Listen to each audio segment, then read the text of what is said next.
Alrighty, so today, pretty awesome movie watching day. Saw two newer movies today. Uh, we saw Pacific Rim and The Wolverine.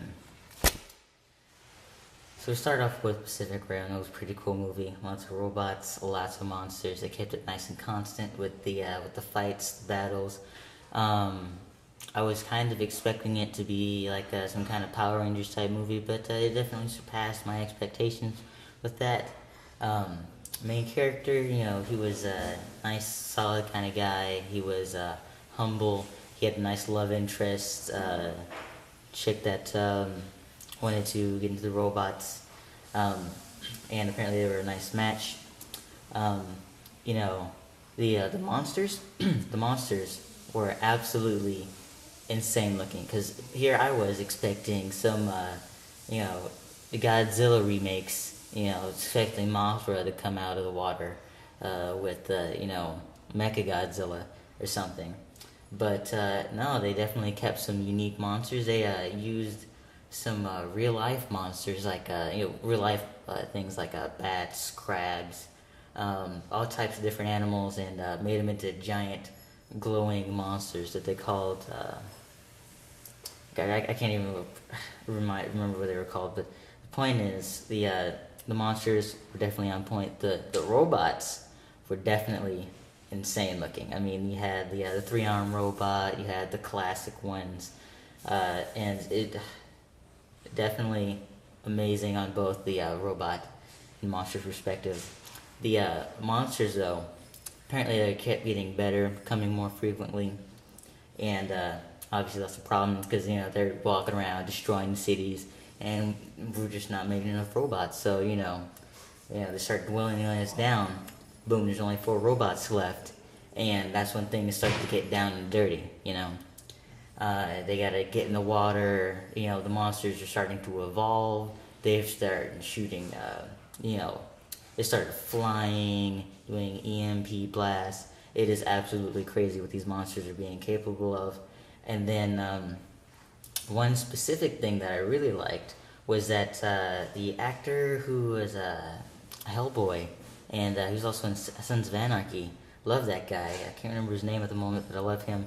Love that he made an appearance in this movie, and he did a pretty great job portraying a illegal parts salesman. Because after the monsters died, he would collect the pieces and sell them off. So this movie, a whole lot of action. It was definitely great. Had to give it out of 5. Had to give it a 3.5. Now, moving on to the Wolverine, this was about what I expected it to be. Wolverine. They start you off with a nice dream sequence to kind of get you into the whole he's having internal battles type deal. Because this is after The Last Stand, where you saw him kill Jean Grey.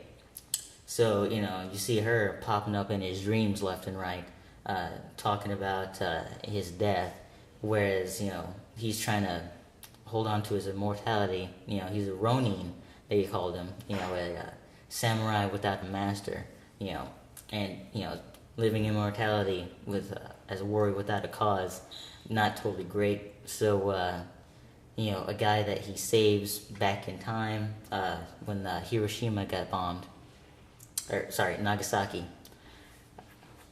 He offers to take away the immortality.